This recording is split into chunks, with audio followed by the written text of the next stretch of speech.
just recently occurred to me that in the last 6 years of owning this Honda S2000, I have never made a video of it, and today that's about to change. So here is a quick walk around of my 2004 Honda S2000.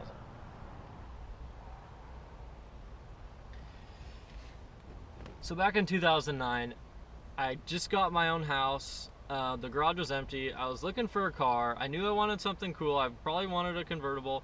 And first I was looking at Miatas, and I didn't end up getting one of those. And it's like, the longer I waited, the more my budget grew. And I've always wanted a Corvette. So I started looking at C5 Corvettes. And I never thought about getting a Honda S2000. I had a good friend that had one, and I always loved that car. And one day this car just showed up on Craigslist, and I went and looked at it, and I test drove it, and it ended up being one of the best things I ever did because I immediately fell in love with the car. I brought it home, and I've always been a Honda fan. I've had their motorcycles and four-wheelers, and most Honda guys will agree with me when I say the NSX is probably the best car they ever made, and the second best car is probably the S2000. I've had this car for 6 years. It's been just a total privilege to own it and to have it that long, and I've really bonded with it and had lots of good times in it. So let's take a better look at it.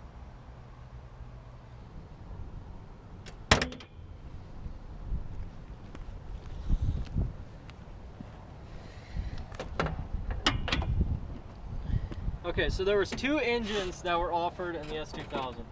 The early ones, like the 2000, 2001s, 2002s, had an AP1, which was a 2-liter, and after that they switched to the AP2, which is a 2.2-liter, and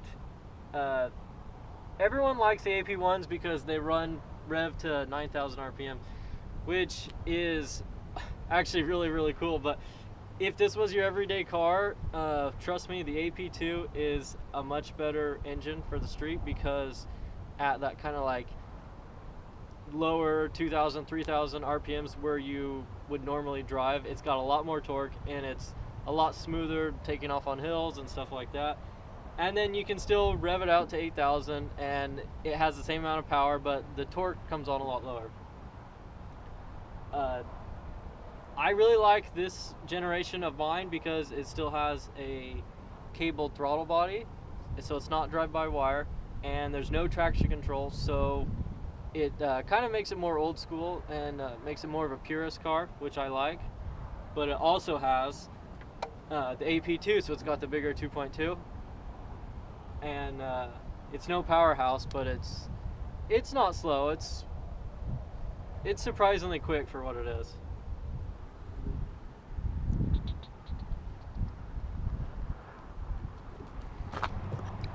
So the only thing I've done to this car is it has lowering springs. They're Tekken springs with a 1.5-inch drop, and it definitely makes the car sit just right.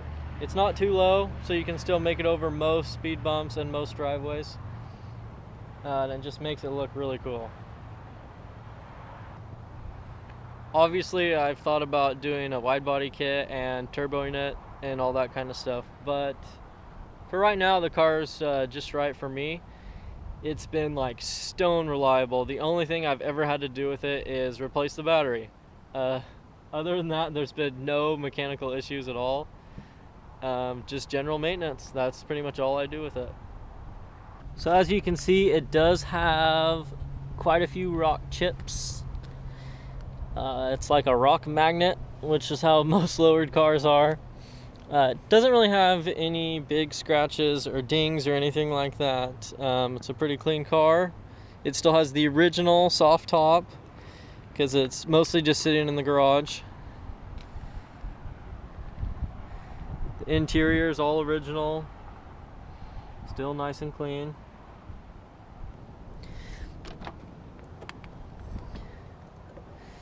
You can see even the driver's seat barely has any signs of wear on it. This car does have 85,000 miles on it, and it is 12 years old.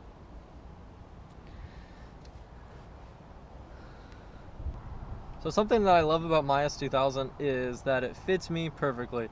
The steering column has no adjustment, the seat only goes forward and back, and I'm 5'9", about 170 pounds, and this car fits me like a glove.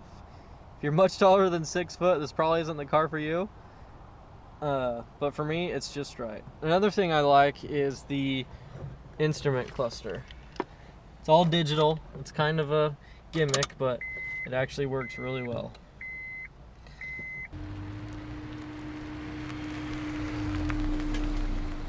Alright everybody, that was my Honda S2000. Hope you enjoyed. Thanks for watching, and we'll see you next time.